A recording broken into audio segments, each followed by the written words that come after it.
다음 오뎅 국물. 그 중에 최고 뭐예요? 뭐? 모두가 생각하는 라면. 라면이지.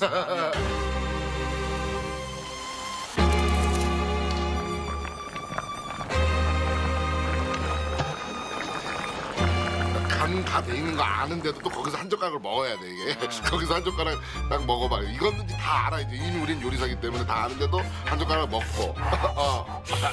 라면을 탁 먹으면 촉촉하면서 국물하고 해가지고 입에서 이게 말아서 들어간 건지 따로 먹었는지 모르겠어. 갑자기.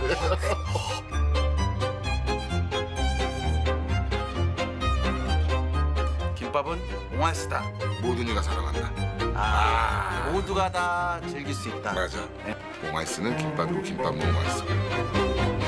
김밥집 하네. 김 먹었어.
여러분 반갑습니다. I'm Kwon-soa and this is K-Culture Dive. Join us in taking a deep dive into the heart of Korean culture, from K-entertainment to AI news, K-culture and photos. And in our K-Correspondent segment today, we take a look at Hallyu in Australia. So let's dive in. And joining us on today's show is my co-host Bella Kim. Hello, Bella. Hi, Soa. And hello to everyone joining us today on K-Culture Dive. I'm Bella Kim, here to co-host and fill you all in with the latest in K-entertainment. So, Bella, we are going to start off with K-Enter News, and we're going to start with a boy group. So who is headlining today's K-Enter? We're going to talk about ENHYPEN. ENHYPEN have extended their fourth world tour, BLOOD SAGA, by adding an extra show in Mexico City. According to their agency, the group will now perform an additional concert on July 14th at Arena CDMX. The Mexico City stop was originally scheduled as a single show on July 11th, but tickets sold out immediately. A second show on July 12th was quickly added, and due to overwhelming demand from local fans, a third concert on July 14th has now been confirmed, bringing the total to 3 performances in the city. ENHYPEN's world tour will officially kick off with 3 dates in Seoul this weekend from May 1st to 3rd at K-Sports Dome in Seoul. And of course, all shows have already sold out completely. Following these whole concerts, the group is set to continue their global journey through March of next year, performing a total of 32 shows across 21 cities worldwide. Wow, best of luck with their tour. And Bella, what's up next? Yes, well, we're going to talk about something, but Soa, have you ever seen or been to K-pop artists, K-pop idol pop-up stores? Pop-up stores. I mean, I can remember the last pop-up store I went to was for a K-drama, Squid Game. Oh, yes. Yes, you could actually do some of the activities, Right. the games of the Squid Game series. But I do know that there are a lot of K-pop pop-up stores in the Seongsu area Yes. these days. So what's the next story about? Well, I've seen a pop-up store and there was a huge lineup. And actually, I found out that it was for the K-pop virtual idol group Plave, and I was definitely able to see how big they've grown in Korea. But they're now going beyond Korea to spread their music. Plave have made history by entering Billboard's main album chart, the Billboard 200, for the very first time. And according to the latest chart, the group's 4th mini album Caligo Part 2 ranked number 145. This is also a new milestone as it is the first time for a K-pop virtual idol group to be ranked on the Billboard 200. And since their debut in 2023, Flav have drawn attention as a new type of K-pop act, a virtual idol group. While the members appear as digital avatars, their music production, fan communication, and performances follow the exact same model as real idol groups. Flav have also shown steady growth in Korea, topping various music charts, expanding the scale of their concerts. Their latest album, Caligo Part 2, surpassed 1.25 million copies in its first week sales, marking a new personal best. Many industry experts believe Flav's Billboard debut could further expand the global reach of virtual idols, proving the competitiveness of this new K-pop model that blends technology and entertainment. Well, it looks like whether it be virtual idols or human idols, the popularity of K-pop is still growing. Definitely. And that's also seen in some export numbers of K-pop albums, I hear? Sure. So, well, fueled by the comeback of major K-pop acts like BTS, K-pop album exports surpassed $100 million in the first quarter for the very first time.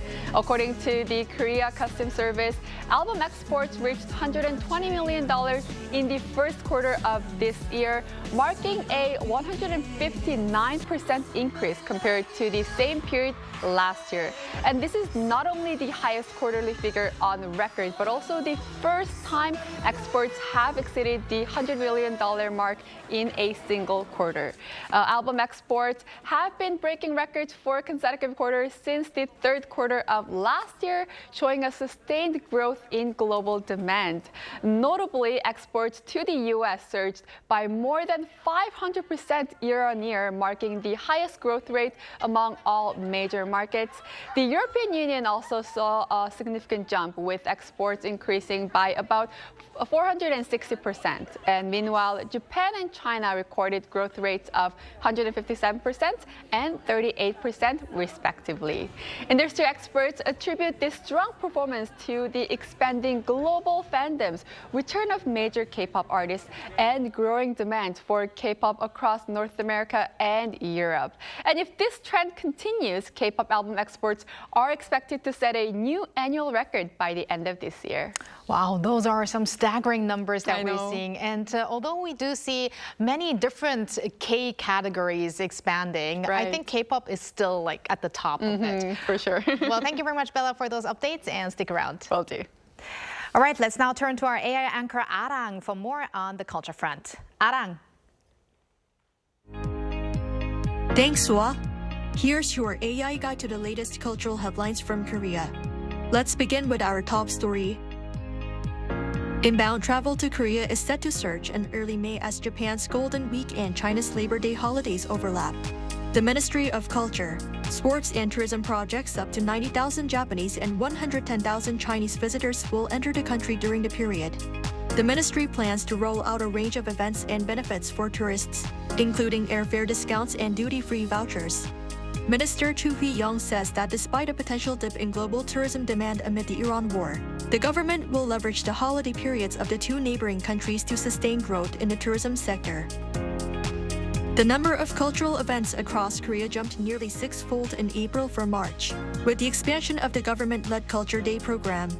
The Culture Ministry says some 4,560 programs were held across about 1,720 culture venues nationwide, significantly improving public access to cultural activities compared to March. Building on the momentum, the ministry plans to further expand programs in May at theaters, museums, galleries, and libraries across the country. The Culture Day program was expanded from once a month to every Wednesday in April. Super Week, the highlight of the 2026 Seoul Spring Festival, will run from May 1st to 5th along the Hangang River. A range of festivities, including K-culture performances, drone shows, and water sports, will take place across the river during the period. To name a few, the highly anticipated Wonders Show will be staged on Sunday at a special venue in Yeouido Hangang Park showcasing various performances. And on Tuesday, Children's Day, the park will host a water ball race and a costume parade of the Fun Carnival. A large-scale drone light show featuring around 2,000 drones will cap off the festival at Jamsil Hangang Park on Tuesday night. The Seoul Spring Festival, which opened on April 10th, is the city's signature spring festival featuring performances, exhibitions, and hands-on programs along the Hangang River. That's all from me. Turning now to a quick look at more K-culture stories making headlines today.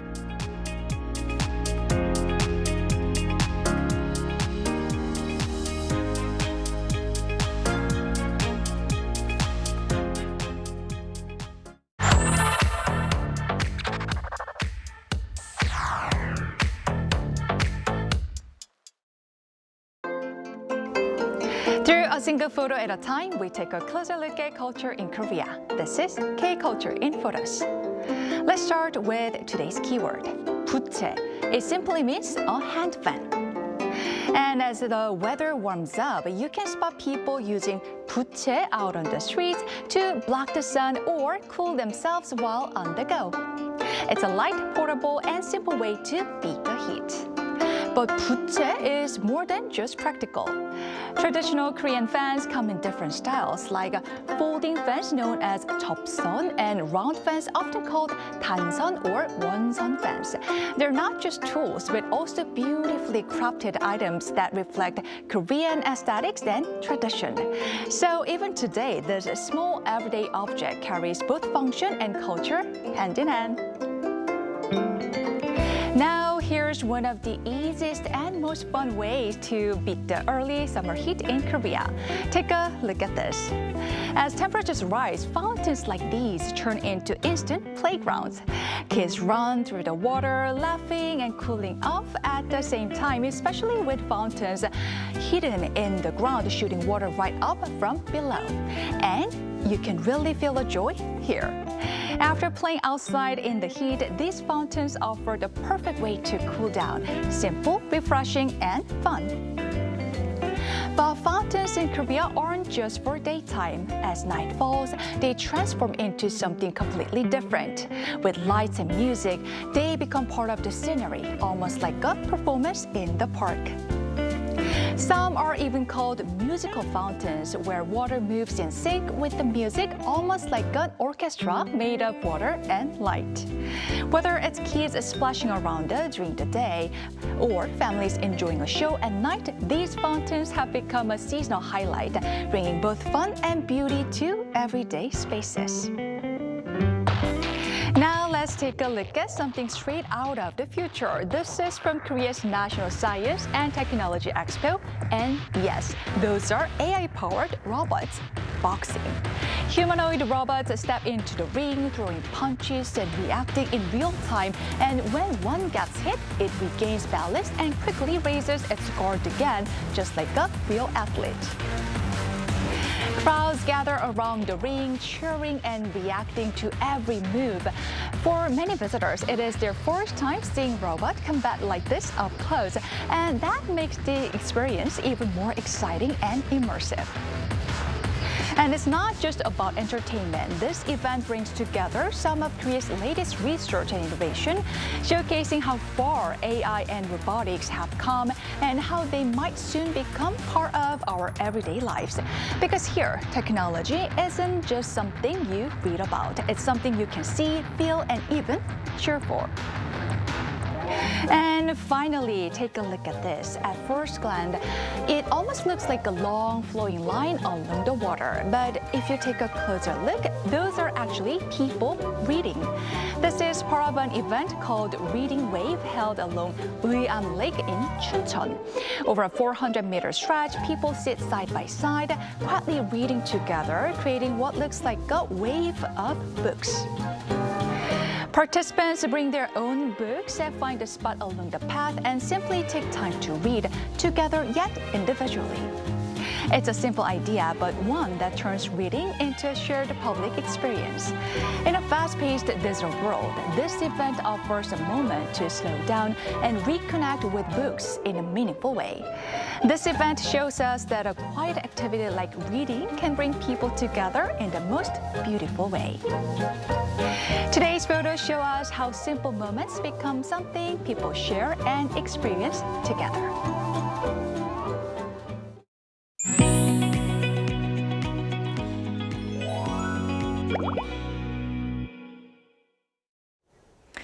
For today's K-Correspondent, we want to explore the Korean wave in Australia, where a special exhibition is currently taking place at the National Museum of Australia in Canberra. This showcase explores a wide range of topics, from the history of Hallyu to K-content and even fashion. Today, we connect with Alexandra Fayem, a fashion writer in Australia, to find out more. Hello, Alexandra. Hello. Hello, thank you for having me. It's always a pleasure to be here. We're very happy to have you on the show, Alexandra. So to begin with, could you tell us a bit about the exhibition Hallyu, the Korean Wave, and that's Hallyu with an exclamation mark behind. So I think it might also be the first time that Australia is having such an event in such a large scale entirely dedicated on Hallyu. So what's the significance of this event?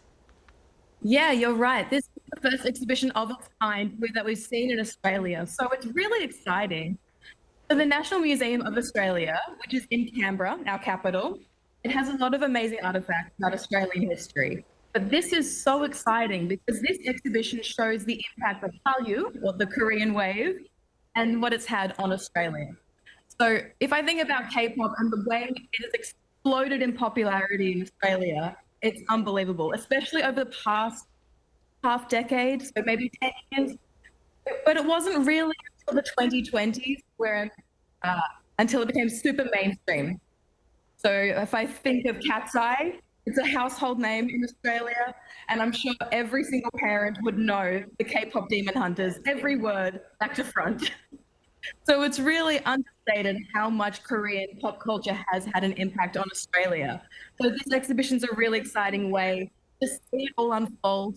Costumes, so like insights into the way films are made, the history of the fashion in Korea. It is mind-blowing. Wow, it does sound very interesting. And we understand that the exhibition covers a wide range of themes, from history of Hallyu to K-content and related industries, as well as fashion, which is your expertise. So could you please tell us more about it, please? Absolutely. So in this exhibition, there are 200 objects that you can see. So there are costumes from famous idols, whether they've been in music videos or live on stage. It's so cool to see them in the flesh. And so there are artists like G-Dragon, Big Bang, and of course, Psy. So even if you don't think you know anything about K-pop or Korean culture, you'll go there and see something that you know. So that's really, really exciting. And there's some other stuff in that just is so cool. Like they have bright colors, amazing sculptures. There are dance classes. And of course, you can have a look at some of the most influential pieces of fashion as well. I mean, that's why I would go. Just have a look at all of the couture and just everything that's happened in Korean pop culture that's had an impact in Australia and around the world as well. Plus, there's a lot of K-pop, which I also love. All right, so many things you can explore at this exhibition, Alexandra. And I think the exhibition also highlights how traditional Korean elements such as hanbok, which is Korea's traditional attire, and 보자기, or traditional decorative wrapping cloths, are being reinterpreted through modern K fashion. And I think Bella earlier mentioned how my dress today looks kind of like hanbok. So in Australia, have you seen similar examples where this fusion of tradition and modernity has influenced fashion or consumer trends? Absolutely. So I personally think that one of the most exciting aspects of this exhibition is the fashion. It's not just the costumes that reflect the rich and colorful history of Hallyu. It's just South Korea in general. But there's a mix of traditional and modern South Korean garments and designers as well. So there's Minju Kim. Minju Kim did a really beautiful reinterpretation of, which is gorgeous to see. And my personal favorite is Miss Sohee. So Miss Sohee, there is one piece in that collection that is just mind-blowing. It's the peony dress. And you'll see a lot of Miss Sohee's work on the red carpet. Celebrities wear her work.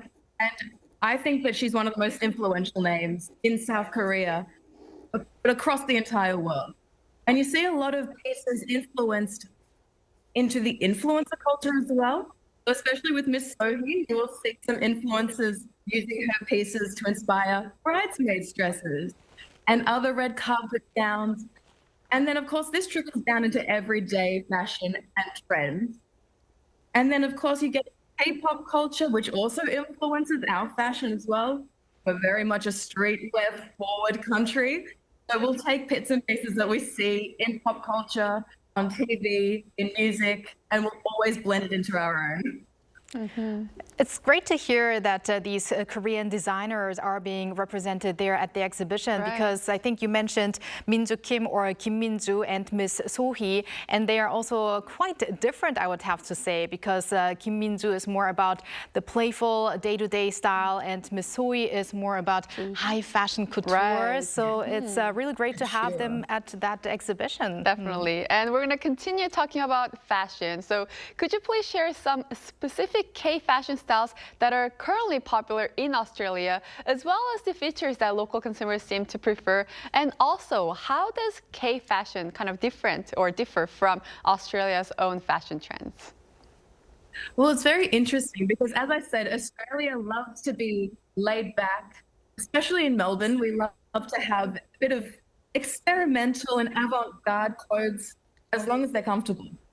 So we like to wear lots of black, lots of puffer jackets, sleek tracksuits and things. And when you see a lot of modern K-influenced fashion, it's exactly the same as what you'll see in Australia. It's amazing. And so we obviously take a lot from that because we have such a big melting pot in Australia of people and influences and cultures. So we always pick and choose what we love, what we find is best. But then when I think of some brands that we love, one of the biggest is Gentle Monster. They have the most amazing glasses. And at Chadstone, which is our biggest shopping centre in Melbourne, I always see a really long line of people going in, trying on the coolest eyewear. They're changing the game. And then we also have by Y, and we have Hallyu So as well. They've infiltrated Australian fashion. And it's not just wearing those brands. It's Australian brands that take inspiration from South Korean fashion and then will reinterpret it and make it their own. And so people will be wearing Korean-inspired fashion and they don't even know it. Oh, very interesting to hear, Alexandra. Now, we're also curious about the level of interest in Hallyu in Australia right now. Just generally, I mean, Hallyu seems to be expanding well beyond K-pop and dramas into areas such as food, fashion, as we mentioned, as well as beauty. So from your perspective, what are some of the most notable changes or maybe examples of this broader cultural expansion that you've observed firsthand? Well, as you previously mentioned, K-pop is probably the top. It is so popular and it's transcended generations. So I'm a younger millennial, and so a lot of K-pop really started bubbling up with my generation, and then Gen Z took it to another level, especially in Australia. It's skyrocketed in popularity. And of course now Generation Alpha is just continuing that love. And because it's become so mainstream, it's entered Australian households. It's not just a niche little club that you're a part of anymore. It's something that's just everywhere. But other than K-pop, my personal favorite would have to be K-beauty and skincare as well, which if you have a look at Australia, it is completely overtaken the beauty and skincare industry. It's amazing. There are shops in every single mall, and it's always packed full of people. Personally, I have also become a diehard user of Korean skincare. So there have been a handful of moments that have really shaped the industry, like the beauty industry, that is. But I think that Korean beauty has it's got to be one of the top because the ingredients and the formulas are so innovative. I think of like snail mucin and the salmon PDRN. They are viral on TikTok. They've been recommended by people that have worked in skincare for years and years. So this is like a serious movement. And you have brands like Medicube and Anua and all of these other ones that have become so popular. You'll see them on shelves in chemists and pharmacies. It's completely hit the mainstream, and I love seeing it. Definitely. When it comes to skincare, I feel like Korea is always mentioned, and K-beauty with K-beauty skincare is always mentioned and getting a tremendous love globally. Now, Alexandra, to end off today's talk, looking at the current trajectory of Hallyu, what areas of emerging shifts do you believe deserve the most attention going forward from now? Well, as I was saying, the Korean wave in Australia has been building for a little while, and it's just continuing to grow. And I feel like we've just begun the momentum. I don't really think I could predict a specific area that will get the most attention. Based on the data that I've seen and my own experience, I think that the Korean skincare and K-pop are going to continue staying in the top. But you're also going to see a lot of other things that have been gaining popularity, like TV shows and films. So obviously Squid Games, Parasite, K-pop Demon Hunters. They're some of the ones that are just started. But we've got so many more coming in because people are excited to see something new, something fresh and innovative. And in a world where we're seeing a lot of the same thing, people are embracing exciting, new, colorful and intriguing ideas. And I think that the Korean wave, or Hallyu, is absolutely delivering that into spades. So you also get applications like TikTok and Instagram where other trends like this just explode and become viral. So as people become more educated about these trends and about the scientific breakthroughs and the innovation, I think that the word's just going to spread like wildfire. All right. Thank you very much, Alexandra, for that. I can't wait to see how much Korean culture will further penetrate into Australians' lives. And yeah, thank you very much for today. Thank you. Thank you so much for having me.